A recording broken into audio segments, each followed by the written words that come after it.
ஒரு சைல்டு வேலைக்கு போகணும்னு சொல்லி ஃபோர்ஸ் பண்ணப்படுறாங்க. இன்னொரு குழந்தைக்கு எஜுகேஷன் வந்து சரியா கிடைக்கல. இன்னொரு குழந்தை வந்து அப்பா அம்மாட்ட இருந்து செப்பரேட் ஆகியிருக்காங்க. இது எல்லாமே ஒரு பிரச்சனையா நம்ம பார்க்கணுமா?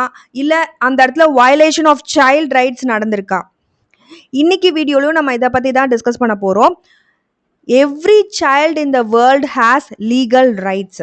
இதை பத்தின அண்டர்ஸ்டாண்டிங் எல்லாருக்குமே வரணும். இது நீங்கள் எக்ஸாம் பாயிண்ட் ஆஃப் வியூவில் மட்டும் இல்லாமல் லைஃப்லையும் வந்து you must know what are the child rights அப்படின்றத. So hi all, welcome to BEd study master channel. இன்னைக்கு வீடியோலையும் நம்ம வந்து சைல்ட் ரைட்ஸ் அண்ட் ப்ரொடெக்ஷன் இந்த பேப்பரில் வர United Nation convention on the rights of the child UNCRC அதில் வர ப்ரீஆம்பிளும் பார்ட் 1ல் வர 41 ஆர்டிகல்ஸ் என்ன சொல்லுது அப்படின்றத தான் இந்த வீடியோவில் நம்ம டிஸ்கஸ் பண்ண போகிறோம். First coming to UNCRC. இது வந்து it is based on 4 core ideas ஆக்சுவலாக. இந்த UNCRC அப்படின்றது which is the survival, development, protection and participation. இது எல்லாமே சைல்டுக்கு கிடைக்கணும் அப்படின்னு சொல்கிறது தான் இந்த UNCRC.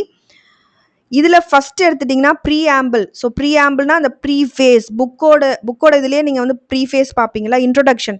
ஸோ அதில் என்ன சொல்லியிருக்காங்கன்னா the basis of the convention, principles and sources and the foundation of the child rights, இது எல்லாமே வந்து கொடுத்துருப்பாங்க.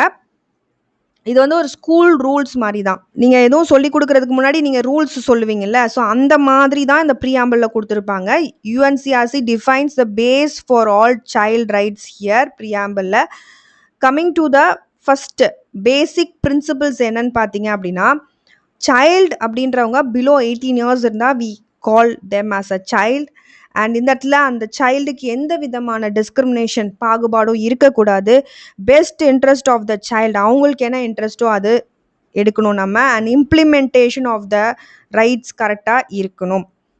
இந்த இடத்துல டிஸ்கிரிமினேஷன் அப்படின்றது என்ன சொல்கிறாங்கன்னா, ஒரு ரிச் அண்ட் புவர் சைல்டு ஒரு கிளாஸில் இருக்காங்கன்னா அந்த இடத்துல டீச்சர் எந்த விதமான பாகுபாடும் காட்டக்கூடாது. It must be the best interest of the child அப்படின்றது என்ன மீன் பண்ணுதுன்னா, டிசிஷன் எடுக்கும்போது அவங்களோட இன்ட்ரெஸ்ட்டையும் நம்ம எடுத்துக்கணும். Coming to the family and the identity rights. ஐடென்டிட்டினா அடையாளம். ஃபேமிலி சம்மந்தமாக என்னென்ன உரிமைகள் குழந்தைங்களுக்கு இருக்குது அப்படின்னா, பேரண்டல் கைடன்ஸ் தரப்படணும். சர்வைவல் அண்ட் டெவலப்மெண்ட் வந்து அவங்களுக்கு இருக்கணும். அவங்களுக்குன்னு ஒரு நேம், அவங்களுக்கு ஒரு நேஷ்னாலிட்டி. இது வந்து பெரியவங்களுக்கு மட்டும் கிடைக்கணும்னு இல்லை, குழந்தைங்களுக்கும் இது கிடைக்கணும். அவங்களுக்குன்னு ஒரு அடையாளம், அவங்களுக்குன்னு ஒரு நேஷ்னாலிட்டி, என்ன நேஷனை சேர்ந்தவங்க, அந்த அடையாளம் வந்து ப்ரிசர்வ் பண்ணப்படணும், ப்ரொடெக்ட் பண்ணப்படணும். செப்ரேஷன் ஃப்ரம் பேரண்ட்ஸ் இருந்தாலும் அவங்களுக்கு என்ன பெஸ்ட்டாக தர முடியுமோ அதை வந்து நம்ம தரணும். சப்போஸ் செப்பரேஷன் பேரண்ட்ஸ் இருந்தால் அதுக்கேற்ற மாதிரி வேறு ஆல்டர்னேட்டிவ் வந்து செட் பண்ணி தரணும் ஸ்டேட்டு. இந்த இடத்துல ஃபேமிலி ரீயூனிஃபிகேஷன் ஏதாவது பாசிபிளா, அவங்கள ஃபேமிலி கூட போய் சேர்க்க முடியுமா, அதுக்கான வந்து ப்ராசஸ் வந்து நம்ம பண்ணி தரணும் குழந்தைங்களுக்கு. இல்லிசிட் ட்ரான்ஸ்ஃபர் எதுவும் நடக்கக்கூடாது. இல்லீகலாக குழந்தைங்கள வந்து வேறவங்களுக்கு கஸ்டடி கொடுக்குறது, ஸோ அந்த மாதிரி விஷயங்கள் வந்து நடக்கக்கூடாது குழந்தைங்களுக்கு. ஒரு சைல்டு வந்து இப்போ தொலைஞ்சு போகிறாங்க ஏதோ ஒரு கண்ட்ரியில் அப்படின்னா அவங்கள திருப்பி வந்து கூட்டிகிட்டு வந்துடணும் பேரண்ட்ஸுக்கு. அதுதான் ரீயூனிஃபிகேஷன் வந்து சொல்லுது. ஃபேமிலியை வந்து ரீயூனைட் பண்ணும். எல்லா name and nationality of every child, இது வந்து உரிமை. இது வந்து அவங்களுக்கு ப்ரிவிலேஜ் கிடையாது, அவங்களுக்கான பேசிக் ரைட் ஆர் உரிமை அப்படின்னு சொல்கிறாங்க. அது பாதுகாக்கப்படணும். நெக்ஸ்ட்டு இன்ஃபர்மேஷன் அண்ட் சப்போர்ட்டை பொறுத்த வரைக்கும் அவங்களுக்கும் எல்லா இன்ஃபர்மேஷனும் தெரியணும். அது வந்து பேரண்ட்ஸோட ரெஸ்பான்சிபிலிட்டி. அவங்களுக்கு அப்யூஸ் எதுவும் நடந்துடாமல் வந்து அவங்கள ப்ரொடெக்ட் பண்ணணும். அவங்களுக்கும் வந்து ஹெல்த்தை பற்றின அறிவு, எஜுகேஷன், சேஃப்டி, இந்த பற்றின இன்ஃபர்மேஷன் எல்லாமே அவங்களுக்கு சொல்லப்படணும். இதை எந்த விதத்துலையும் அவங்ககிட்ட இருந்து நம்ம மறைக்கக்கூடாது. ஹைடிங் இன்ஃபர்மேஷன் இஸ் ராங் அப்படின்னு சொல்கிறாங்க. Next coming to the health and welfare. Health services நிறையவே ஸ்டேட் அண்ட் சென்ட்ரல் கவர்மெண்ட் பண்ணிகிட்டு இருக்காங்க. ஸோ அந்த மாதிரியான ஹெல்த் சர்வீஸர் குழந்தைங்களுக்கு தரப்படணும். இப்போ கவர்மெண்ட் ஹாஸ்பிட்டலில் குழந்தைங்களுக்குன்னு நிறைய சர்வீஸ் பண்ணுறாங்க. வேக்சினேஷன், மிட் டே மீல்ஸ் ஸ்கூலில் போடுறது, இது எல்லாமே ஹெல்த்துக்கு கீழே நம்ம குழந்தைங்களுக்காக பண்ணுறது தான்.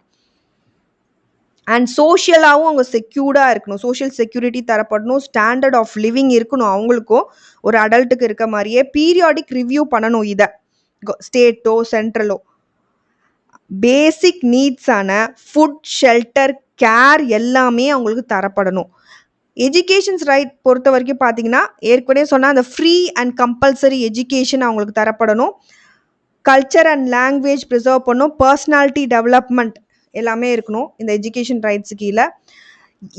ஒரு புவர் சில்ட்ரனாக இருந்தாலும், எந்த மாதிரியான குழந்தையா இருந்தாலும் எல்லாருமே ஸ்கூலுக்கு போகணும். அதனால தான் கவர்மெண்ட் ஸ்கூல்ஸ் வந்து they are free for children. Education அப்படின்றது ஜஸ்ட் மார்க்ஸ்க்காக மட்டும் இல்லை, it's builds the personality and the values. இந்த இடத்துல the free and compulsory education is an example. அவங்களுக்கு ஃப்ரீயாகவும் கம்பல்சரியாகவும் எஜுகேஷன் தரப்படுது. ஸ்பெஷல் ப்ரொடெக்ஷன் பொறுத்த வரைக்கும் வித்தவுட் ஃபேமிலி இருக்கவங்களுக்கு, அந்த மாதிரி இருக்கவங்களுக்கு ப்ரொடெக்ட் பண்ணும். அடாப்ஷன் ஸ்கீம்ஸ் ஏதாவது இருந்தால், அந்த மாதிரி ஏதாவது அவங்களுக்கு இன்ட்ரெஸ்ட் இருக்குன்னா அவங்கள வந்து அடாப்ட் பண்ணிக்கலாம் அப்படின்றத ஏற்பாடு பண்ணி தரணும். ரெஃப்யூஜி சில்ட்ரன், அகதி குழந்தைங்களையும் நமக்கு இதில் கன்சிடர் பண்ணணும். டிசேபிள் குழந்தைங்களும் இருக்காங்க, அவங்களும் வந்து உள்ளே வருவாங்க, அவங்களையும் நம்ம ப்ரொடெக்ட் பண்ணணும். அண்ட் ப்ரொடெக்ஷன் அண்ட் ஜஸ்டிஸ் பொறுத்த வரைக்கும் இந்த மாதிரியான விஷயங்கள் நடக்கக்கூடாது. சைல்ட் லேபர் அண்ட் டிராஃபிக்கிங், குழந்தை கடத்தல், ட்ரக் அண்ட் அபியூஸ், அவங்க செக்ஷுவல் அபியூஸ்க்கு ஆளாகிறது இருக்கக்கூடாது. டார்ச்சர் பண்ணுறது, கான்ஃப்ளிக்டில் மாட்டிக்கிறது, அப்படியே ஏதாவது ஒரு அவங்களுக்கு ஏதாவது தண்டனை தரணுன்ற இது வந்தாலும் ஜுவினல் ஜஸ்டிஸ்ட்டு கீழே, அதாவது இந்த சிறுவர் சீர்திருத்த பள்ளி அந்த மாதிரி சொல்லுவாங்களா, அந்த மாதிரி பேசிஸில் தான் அவங்கள கொண்டு போகணும். Next coming to the developmental rights. Recreation and play, அது வந்து ரொம்ப இம்பார்ட்டண்ட் குழந்தைங்களை பொறுத்த வரைக்கும். Playing is not just a waste of time, இது ஒரு குழந்தைங்களுக்கான ஒரு உரிமை, ரைட். ஸ்போர்ட்ஸ், கேம், இது எல்லாமே they help in the mental and the physical development of the child அப்படின்னு சொல்கிறாங்க.